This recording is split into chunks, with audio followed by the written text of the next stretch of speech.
دوستو یہ کہانی میری زندگی میں آئی ایک خوفناک رات کی ہے۔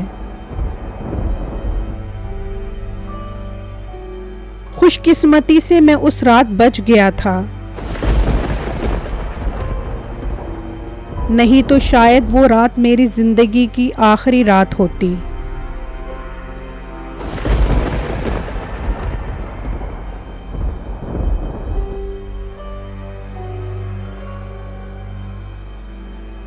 اس رات میں اپنے دوستوں کے ساتھ پارٹی انجوائے کر رہا تھا۔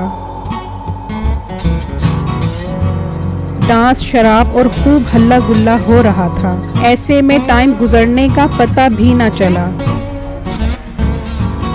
اور کب آدھی رات ہو گئی۔ یہ پارٹی میرے دوست کے فارم ہاؤس پر تھی جو شہر سے کافی دور تھا۔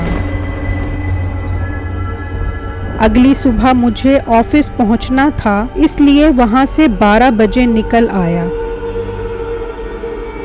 ویران سڑک تھی، ہر طرف اندھیرا تھا اور بارش ہو رہی تھی۔ ایسے میں گاڑی چلانے میں کافی دقت آ رہی تھی۔ بارش اور اندھیرے کی وجہ سے کچھ نظر نہیں آ رہا تھا، اس لیے میں نے سوچا کہ سائڈ پر گاڑی روک لوں اور بارش کے رکنے کا انتظار کروں۔ میں نے گاڑی روک لی۔ اپنے آس پاس کا جائزہ لینے پر مجھے پتا چلا کہ میں نے جہاں گاڑی روکی ہے وہاں تو گھنا جنگل ہے۔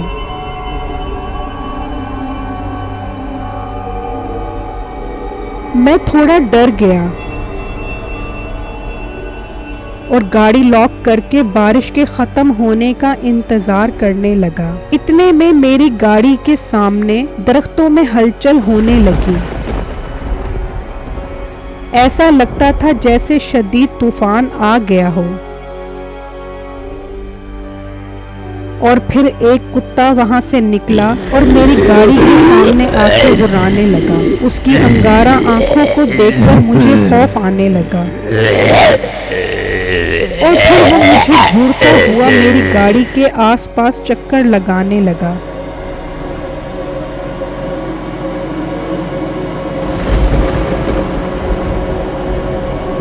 اور پھر جمپ لگا کر میری گاڑی کی چھت پر بیٹھ گیا اور عجیب عجیب آوازیں نکالنے لگا۔ اس کی خوفناک آوازیں اور خوفناک منظر مجھے بے ہوش کرنے کے لیے کافی تھا۔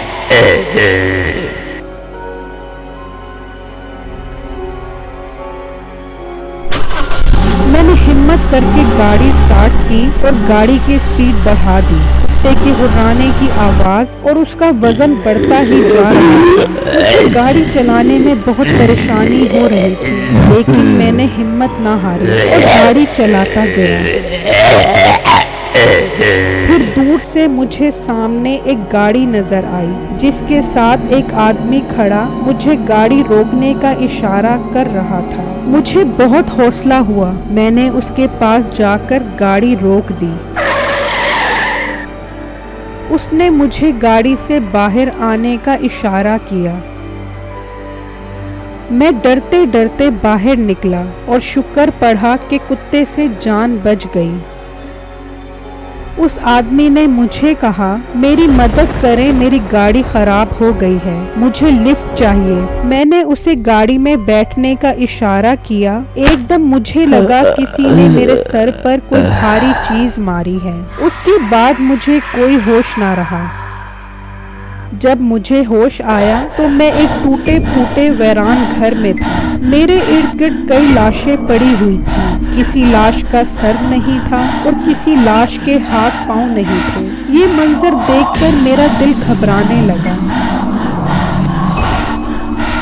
میں تیزی سے اٹھا اور کمرے سے بھاگنے کی کوشش کرنے لگا،